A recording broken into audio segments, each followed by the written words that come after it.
Hey there, Cory from Massdriver. Just wanted to give a really quick overview and demo of our Agentic harness and context lake for AI native infrastructure development. So what I have here is actually an interesting scenario. So I'm not actually trying to build out some production infrastructure. I was actually just using Massdriver to actually build a demo for a customer who asked for a rather complicated demo that would probably be, 20 to 30 hours of me sitting down writing some infrastructure as code. And so what I have over here is just a very basic prompt.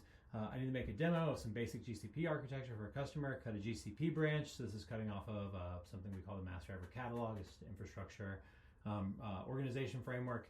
Cut a GCP branch and add basic bundle support. Bundles are Massdriver components. It's infrastructure as code, policy as code as one. Generate those for GCP networks, a way to run a serverless container in Postgres, create new artifacts that are GCP specific for networks, and try to use the Postgres existing artifacts. I'm saying use some of the automations that are already built into Massdriver, or make one if you need one for some of the new stuff you're building. The demo illustrates migrating workload from AWS to GCP using Massdriver. It doesn't need to model complex or production realistic architecture. The goal is to show how the platform supports the migration effort, not describe a migration strategy. And then I kind of give it a flow of what we're going to be doing. Make AWS equivalent of each of these services, how we're going to cut over the data, how we're going to cut over the network, or the DNS information, etc.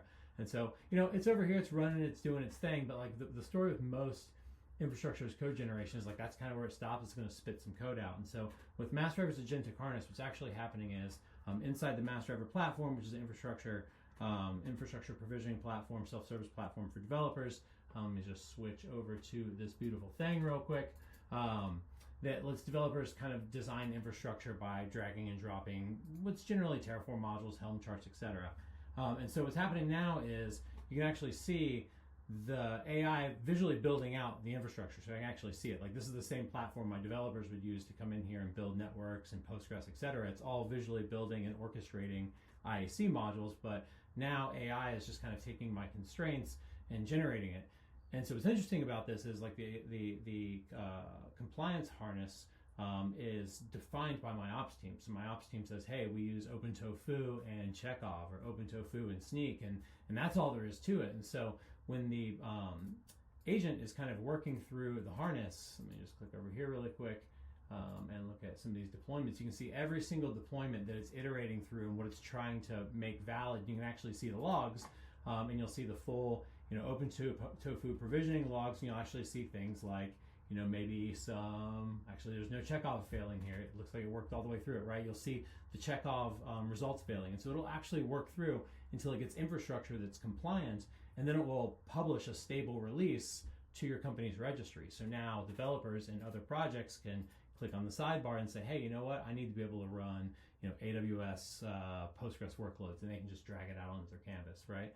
So it makes it really easy to start giving developers self-service, allowing AI to help you in your operations by building infrastructure, but they're not actually getting access to production. They're just designing, they're doing the laborious part of designing the infrastructure as code and getting it compliant, and Massdriver takes care of all the reproducibility and giving you that, that declarative feel, but also getting reproducibility of environments and being able to not have any randomness in your infrastructure provisioning. So it keeps track of everything that it's doing. You can actually see that it's working through standing up all the AWS stuff right now. So it looks like it's starting to work through the automations. So all the lines in Massdriver are these little data pumps that can move infrastructure between different IAC pipelines. So this is a pipeline that builds networks. This is a pipeline that builds Postgres. If you look at the config here, which is pretty much like your Terraform variables or like your Helm values files, you'll see there's no information about networking on here, right? It's like trying to dumb down the interface for a developer. They don't need to worry about networking. By drawing this line, it actually connects all the networking data from one pipeline into the variables of another Terraform pipeline, right? So that's kind of how the Agentic harness works. It's really cool because now as an operations person, I can just define all these high-level constraints for my organization.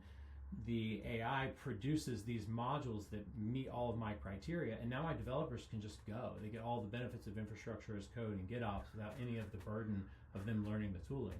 On the other side of this, like day two starts to get really hard for not only people, but also AI as it's starting to manage this stuff. And so we have what we call our context lake, which is our GraphQL API that lets you pretty much query just about anything you want to query across your infrastructure. So you can see here, we got these facets, so you can actually see the individual values that are configurable on every single infrastructure's code module across your org. So if you wanted to say, hey, I want to find every single database that has a max ACU of greater than 10, you can actually query and find every single infrastructure's code module that provisions a database across your org in one query.